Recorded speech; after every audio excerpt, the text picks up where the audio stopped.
Hi YouTube. So today I wanted to talk to you guys about mistakes that I made when I was first starting out bodybuilding in and out of the gym that severely stunted my muscle growth. So even as a dietitian, nutrition wise, I kind of had a basic understanding of what I should do to grow muscle. But I was making some very common mistakes that I personally don't want you guys to make. So here are my 5 mistakes I made when I first started trying to build muscle. Okay, so the first mistake that I made when I wanted to start out building muscle is that I was just not tracking my food, but also over consuming protein. So I think when people think of muscle building, they automatically think that they have to consume all of this large quantities of protein, and it's kind of been thrown in our face in society that we need to do that. So I understand why people, and even myself included, have done that. But so protein is made up of simple building blocks called amino acids. And these amino acids, when we do resistance training, when we try to build muscle in the gym, the resistance training creates little micro tears, and those micro tears need amino acids to rebuild them and create new muscle. So when I was over consuming protein, it's not that this is harmful. There's really a lot of studies don't show that there's an upper limit to how much protein you can be consuming. Most research agrees that anywhere around 1.6 to 2.2 grams of protein per kilogram per day is what's the max when you reach the maximum benefit for building muscle. For those of you in America like myself, I will put a little guide for converting kilograms or pounds to kilograms and figuring out how much protein you need right here.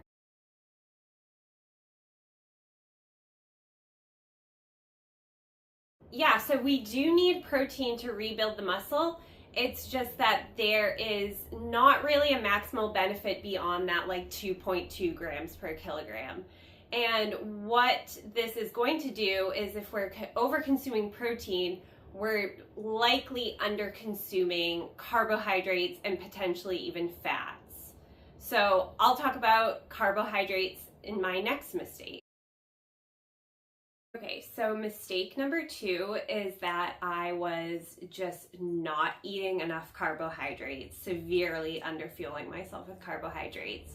So this was mainly caused by just eating way too much protein and not focusing on carbs. But carbs are essentially our body's preferred fuel, especially when it comes to strength training.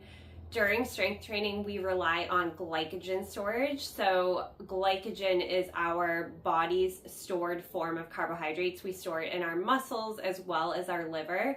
So when we are doing high intensity workouts like weightlifting, we're relying on that glycogen storage. And if we don't have enough glycogen storage, this can cause fatigue. It can also cause increased muscle breakdown.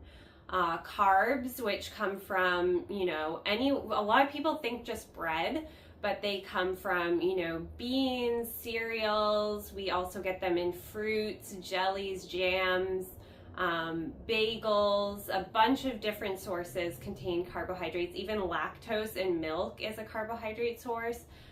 So when we are constantly underfueling, not only are we depleting that glycogen storage that we rely on when we are strength training, carbohydrates also spare, quote unquote, spare protein so that we're not burning protein for fuel. So what that is doing is helping protein to only be used for repairing our micro tears that we are creating when we're building muscles. Carbohydrates also help to support hormonal balance, mainly insulin. And insulin is what can drive our amino acids into our muscles to create more muscle. So don't skimp on those carbohydrates. We love carbs here. Mistake number 3 was just that I was not following a plan and not being consistent in the gym. So before understanding what it took to build muscle, I was essentially just following random stuff that I saw on Instagram or Pinterest. Some influencer told me to do.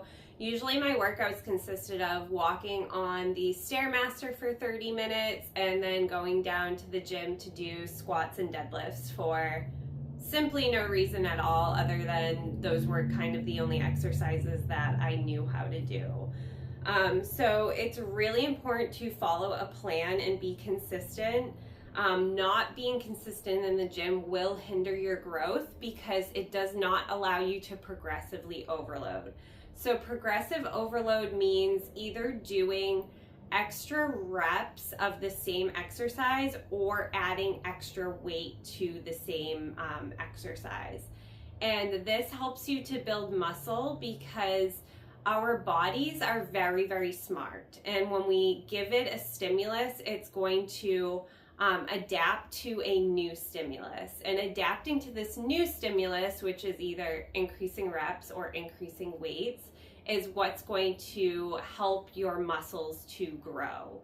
So that's why it's really important when you step into the gym that you have a certain set of exercises, a certain plan that you're going to follow, and you do that week after week to help your muscles stimulate and grow.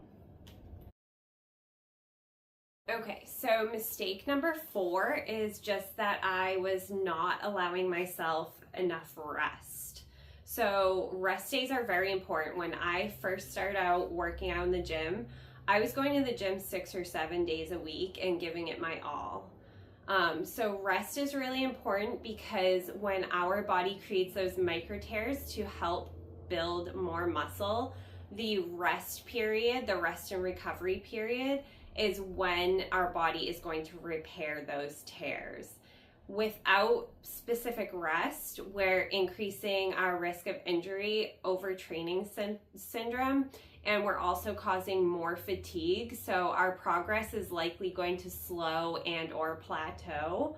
So that's why it's really important to rest. It also allows our body time to rebuild our glycogen storage. So again, as I mentioned in my second mistake, glycogen is really important for strength training. When we have enough glycogen storage, it helps our body to power through our workouts in the gym because it's constantly supplying us with energy.